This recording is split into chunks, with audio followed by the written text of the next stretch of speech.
Hi there, this is Jack from Pro-9 Porsche. So today we have a 3 litre SC block which has had a 3.2 short stroke conversion done to it. It's also meant to have cams and con rods in it, which we'll see that as we dive into it.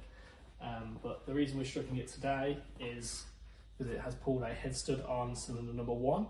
So between the head and the barrel underneath you can see a misting of an oil leak, which could get really severe, which wouldn't be good for this engine because it's meant to be running 260 brake horsepower, which we're going to put it onto Germany throttle bodies in the future, and then we should see what power it actually does make once it's rebuilt and done.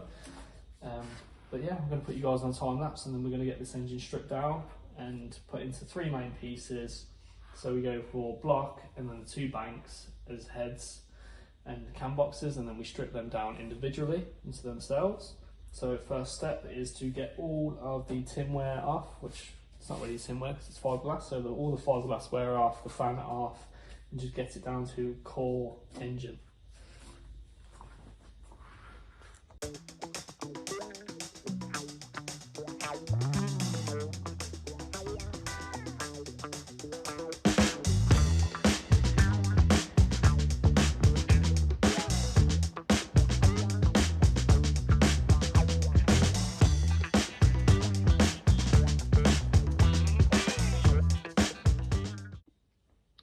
So now we've got to a long engine, we can see where our problem lies a bit more.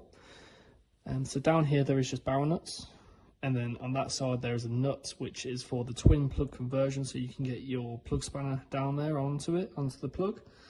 And then on this end one here is where we had our problem. Let's see if we can get it down there. There's just a stud down there, the barrel nut is here. So when we pulled the rocker covers off, this fell out on the rocker cover. The washer has gone missing. So I imagine as customers are driving the car around, the washer has just fell out and came through the air fins, which are down at the bottom. So that's the reason that we're stripping it. With these, the stud is pulling out. So every time you put this on there, tighten it up. As you start to get tighter, the stud isn't winding in the case. It's pulling it back out towards you, which is not good on a barrel nut because you can't actually get them tight, and it's not good in general because now your stud's not tight and your head's loose. The reason that we could tell that there was a problem down there, if we come down, so now we're down here, you can slightly see that there's oil misting up there. That's slightly misting there, which is the surface between the barrel and the head. So if the oil's coming out of there, you've got a bit of a problem, which it's also the barrel seems to be moving a little bit. That's why there's a bit of an oil leak there, which on older engines of these which haven't been rebuilt previously, you do tend to get a bit of a leak down here in general. But if you look at this one, see how perfect that looks. There's no oil leakage there. Up here is absolutely perfect. So that's how we knew that there might have been a problem in there. We took the rock covers off and barrel nut fell out, and then we tried to have a look, see if we could tighten it back down. Did not want to tighten back down, just wanted to keep pulling the stud back. So now what I'm going to do is pull off this front chest cover and then start looking at the cam timing, see where the cam timing is at, get the engine top dead centre, see where the cam timing is on this cam, write it down so we've got that for when we redo it, so we make sure we get it back into its correct time and it's all happy with that.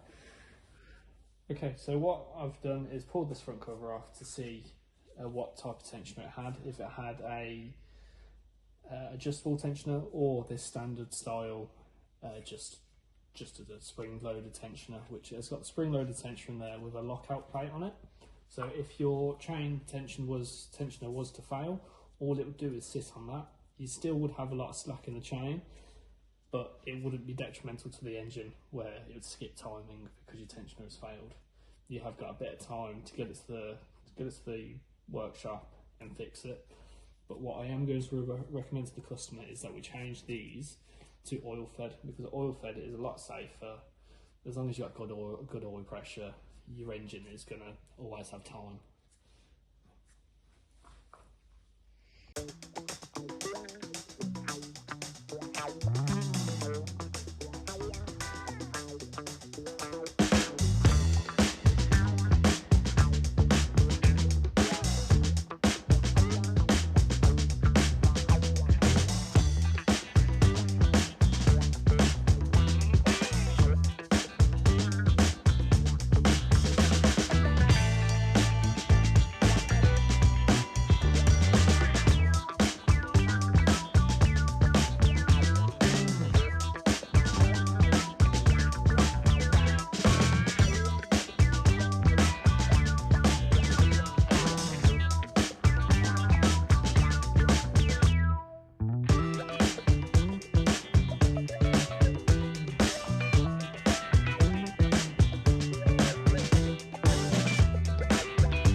Okay then, so now we've got the bank one off, we can see that down here, you can see where it's just been leaking out the head gasket.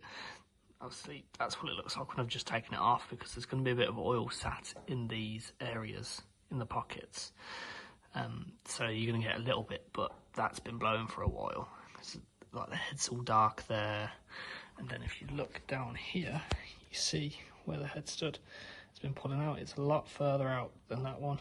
That one's a little bit further out than the other one, but that one is the furthest one out, which is the one that was pulling. That was the reason we were getting that. So that pulling is the result of that happening. And you still can see it on the heads as well. Put the heads onto the bench and see all these other heads look, as you would expect when you pull them off, pretty much perfect. And then you see where it's just been chucking it all out everywhere. So now we can see a little bit more about this stud. If you just look there, there's just a tiny bit of thread showing. That's it pulling it out. If you look at this one, it looks perfect.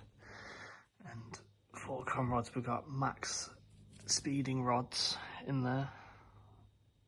So they all look really nice in there. So it's had some good quality parts put into it. It's just this little silly thing that's pulling the stud out.